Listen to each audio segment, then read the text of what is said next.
Hey guys, Jordan here, and in this video I'm going to be discussing a comment / question that I got on a video recently, so let's get into it. Alright, so on my channel I talk about real estate photography, so if that's a topic you're interested in, then make sure to subscribe.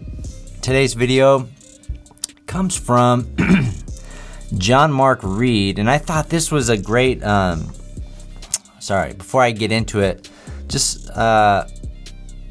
a great perspective of thinking differently. So anyways, the video that he left a comment on, it says, do you need to use flash for pro level real estate photos? So, you know, that's debatable, but he mentioned something pretty cool that I thought. Anyways, it says, I shoot about 5 to 6 houses per day. I shoot 90% flambient, HDR here and there, or manual HDR for twilights. To be honest, it is too boring to shoot HDR brackets because you are just doing point and shoot and wait.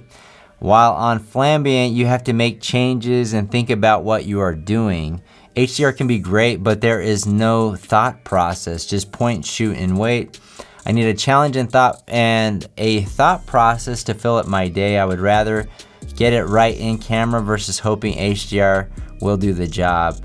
I enjoy controlling the light. So this is very interesting. A lot of times we do talk about HDR and it is simpler. You can get pretty dang good results with HDR, but I agree with him that flambient or other methods of shooting real estate photography, flambient being one of them, does stretch your imagination and make you think a little bit more out there. Obviously there's more room for error if you have too much flash or not enough or this or that. There's more variables to manage, right? So if you're brand new to real estate photography, you probably want to start off shooting HDR, get the basics down about composition, and yeah, just more the camera basics. But once you get that down, and maybe you want to focus more on quality, and maybe it's not necessarily about quality, just understanding and controlling your image and your lighting a little bit better, then you can shoot flambient. But in my opinion,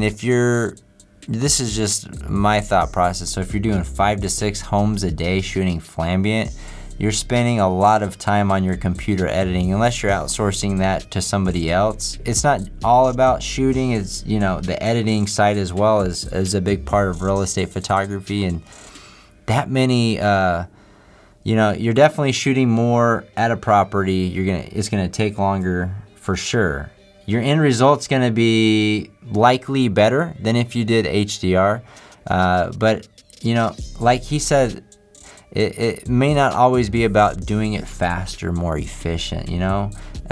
Maybe, yeah, you just want to feel more in control. You want a little bit more creativity and more thought going into your photos, and that's definitely, you know, HDR pretty much takes that out of the equation, and doing it, you know, with lighting and stuff definitely adds some additional layers of complexity and variables that you'll need to manage when you're at a property. So I just thought that was interesting, right? Because we do talk about HDR a lot, and that's great for beginners, but maybe you want to be stretched a little bit more, and you know, or a shooting method that's a little bit more thought-provoking. Your camera can control a lot of things in auto mode, right? Like a lot of times we'll shoot aperture priority. It'll automatically adjust your ISO and your shutter speed as you go.